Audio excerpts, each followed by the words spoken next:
Hi everyone! Welcome to the Empath Art. It's another love reading, timeless and general. Take what resonates lang po. Maybe some part of the reading makaresonate kayo, some part of it hindi.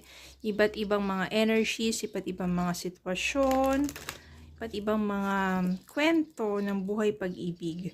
Titignan po natin kung anong mga mensahe ang nais iparating sa atin ng ating spirit guide. Take what resonates lang po. Again, this is collective and general. Take what resonates. Okay, yan. Yung mga nag-flip, tumataro ng mga cards, mga malalakas na mga energies. Send me more messages to Spirit Guide. Okay, send me more messages to Spirit Guide.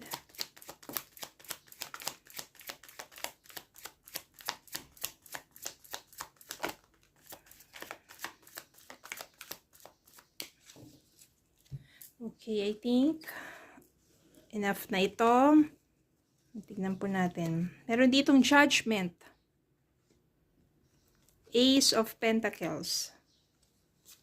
Devil. King of Pentacles. The Hangman. Ten of Swords. Queen of Wands. Six of Swords. Five of Wands. Four of Wands. Yung iba nga pag nakikita to, happy na agad. Oh, 11-11 card to, Four of Wands, Angel card, meaning reunion, reconciliation. Bakit? Ano ba nangyari sa inyo? Bakit nagkaganon? Meron kasi dito, Five of Wands, the Devil, toxic na agad. Toxic na agad yung energy dito. Maybe somehow, sa part ng inyong relationship ng person mo, maraming mga complications. Ibig sabihin yan, dumaan kayo sa isang parte ng inyong relasyon na kung saan naging toxic yung person mo. Pwedeng naging toxic siya because of bisyo, naging toxic siya because may problema siya sa sarili niya. May mga kailangan niyang baguhin, pag-uugali.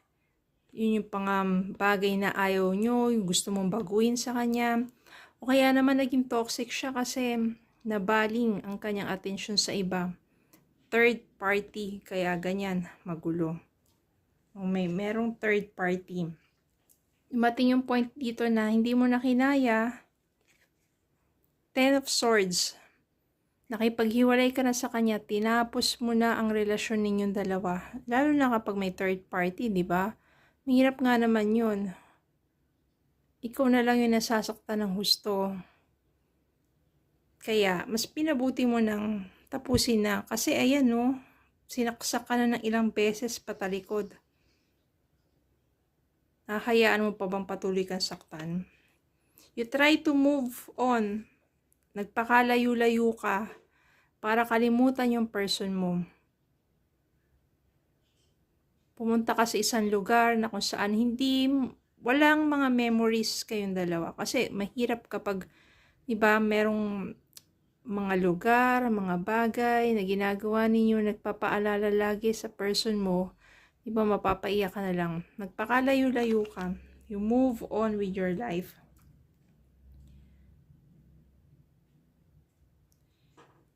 Meron ditong Ace of Pentacles. Ibig sabihin dito, meron new opportunity dumating sa'yo pagdating sa money. Money matters, no? Maybe new business or new job for you. Pagdating naman sa love life mo, parang nakahang ka lang dyan kasi hindi ka nag-entertain ng iba. Basta nagfo-focus ka sa sarili mo. You hang in there dahil masyado pang masakit para sa'yo. Hindi mo pa kaya magmahal muli. Pero, ginawa mong pagmamahal yung sa sarili mo. Ano siya yung self-love and care. Hindi mo pinabayaan na patuloy ka malugmok. Yung iba kasi kapag na-heartbroken, wala na, nakakalimutan na ang alagaan ng sarili nila. Yung aura nila sobrang bagsak na, hindi na maganda. Patong-patong na, nagiging negative na kasi yung mga energies na pumapasok. sa kanila. Kaya pinapabayaan ang sarili. Yung iba pa nga, nai-stress, nadidepress, nagkakasakit. Diba? Pero hindi ganun ang ginawa mo. Nagpatuloy ka sa buhay mo, nandiyan yung self-love and care, lalo ka nagpaganda. Diba? Kasi parang ang ano mo is, manghihinayang siya. Hindi mo siya kawalan. Siya ang may malaking kawalan. At manghihinayang siya kapag nagkita kayo ulit. Napakaganda mo, napakaganda ng aura mo. 'Di ba? Manghihinayang siya, ito yung taong niloko ko. At hindi mangyayari na ganun nga. Dahil makikita kayong dalawa out of nowhere, doon magigising yung person mo. Judgment, no? Magigising yan, matatauhan yan. Ito yung babaeng pinakawalan ko, ito yung babaeng sinayang ko. Or kung, kasi ang energy dito, mas malamang kasi ang babae. No? Pero, hindi naman siya gender related. So, reversal ng energy, babae ka man o lalaki ka man, basta makikita ng person mo, ito yung taong sinayang ko. Ang lakas kasi ng aura mo, ang ganda mo, 'di ba? O lalo kang sa lalaki lalo ka naging, 'di ba, parang ang pogi-pogi mo, tapos sa babae ang ganda-ganda mo, parang ang lakas ng dating mo, ang gaan, 'di ba, yung maaliwalas kang tignan. So mafi-feel niya na ang ganda ng tinatakbo ng buhay mo, samantalang siya, parang hindi rin naman maayos ang kanyang kinahinatnan. No, doon magigising yan. Ikaw yung taong sinayang niya. Doon siya makakaramdam ngayon na feel sorry, feel guilty. No, lalo na ikaw, may makikilala kang someone, King of Pentacles. Ito yung taong matibay ang pundasyon sa kanyang buhay.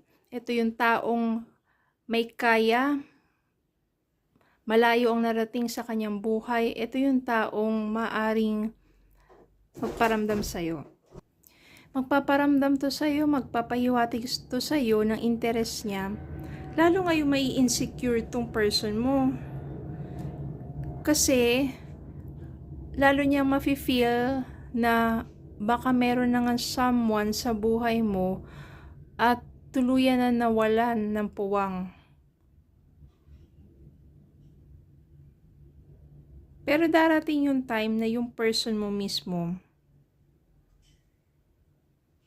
magkakaroon niya ng pagbabago. Yung paggising niya dito, yung judgment dito means natauhan siya, doon niya na feel yung kawalan mo.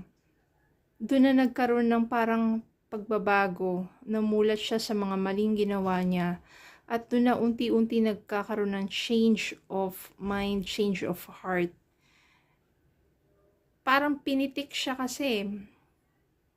Kaya, ayan, malakas na pagkapitik sa kanya, nauntog siya. Maaring ito, kaibigan mo, hindi mo siya talaga, nandiyan lang siya sa paligid mo pero hindi mo totally, parang ine-entertain as lovers, maybe just a friend lang. Kaya lalong na-insecure yung person mo. Darating yung time, person mo, papakita niya talaga yung pagbabago niya. Tingnan natin kung anong gagawin. Ayan. King of Swords.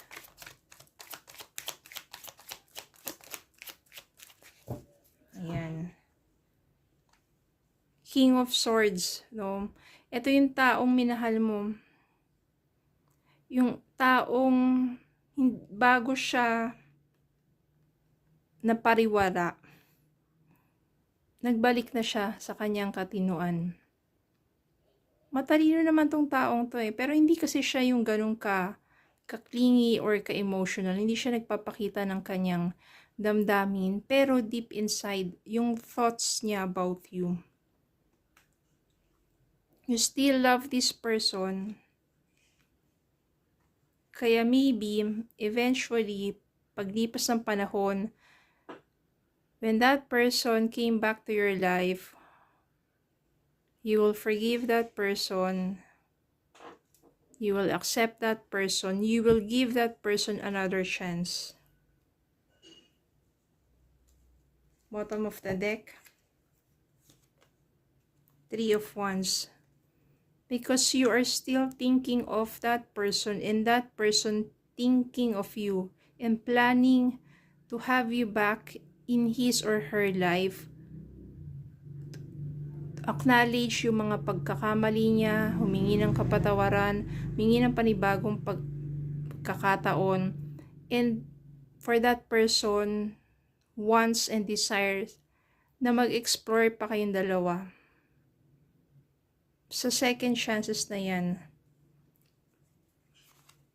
And maybe it will lead into commitment.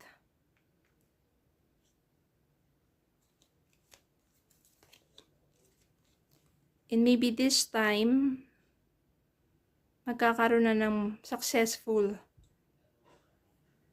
na relationship between the two of you. Ibig sabihin, nagawa mo siyang patawarin sa kanyang pagkakasala, binigyan ng pagkakataon, yung taong yon tutunay naman sa damdamin niya yung pagbabago niya. Lalo na, nang nakita niya na merong someone na nagpaparamdam sa'yo, lalo siya na insecure, dun siya nauntog.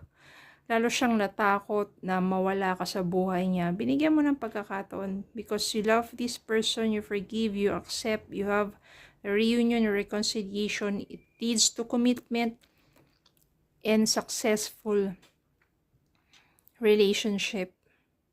Yun yung naging takbo ng inyong relasyon.